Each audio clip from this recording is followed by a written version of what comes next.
Hello Menno Nerds, it's Will, and I am hella excited about today's topic.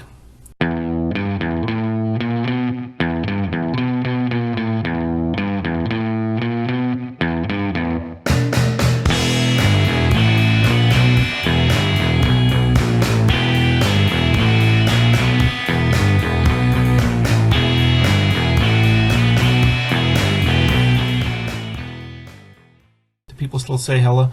Probably not. If we picture the spiritual cafeteria that so many people refer to negatively, if Christianity were to provide its various virtues and teachings in that cafeteria, I think some notion of a Christian hell and a Christian heaven would actually be quite popular items in the cafeteria. That doesn't mean that people are going to get it right or that we're going to approve of their use of the idea, but heaven and hell seem to carry with them very useful ideas for a lot of people. The idea of bad people going to hell is a therapeutic idea for a lot of people. And good people being rewarded by going to heaven and being reunited with loved ones after death in heaven is a popular idea.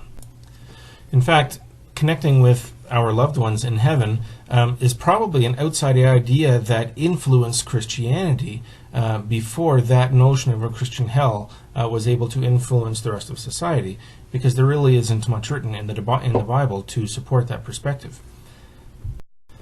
But I think the most useful role that hell plays in our Western society right now is as a kind of catch-all simile.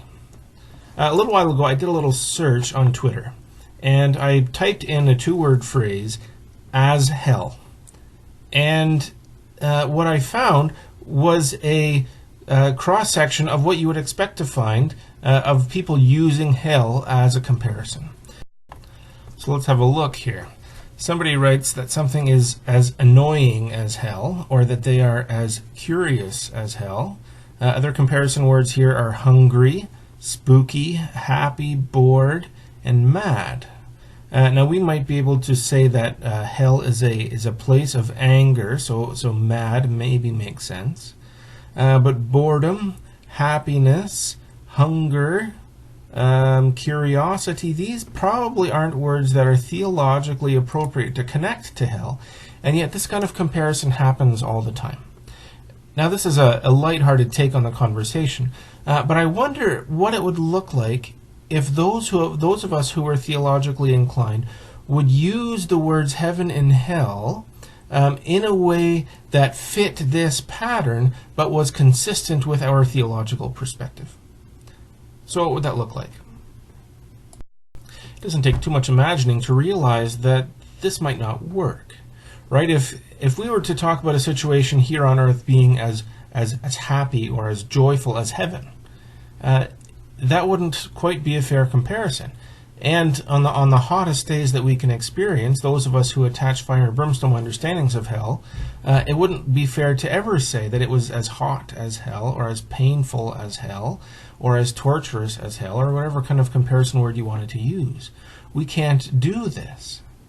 And so I wonder if maybe as a springboard for conversation, we could ask people, how hungry do you think you'll be in hell?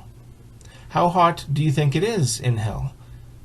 And while we could have light-hearted conversations about what sort of heaven and hell language we use, I think it would be quite appropriate to use this as a springboard for honest conversations about what heaven and hell is. For someone to say, well, personally I think hell will be more a place of loneliness and regret than it will be of pain and physical suffering. What do you think?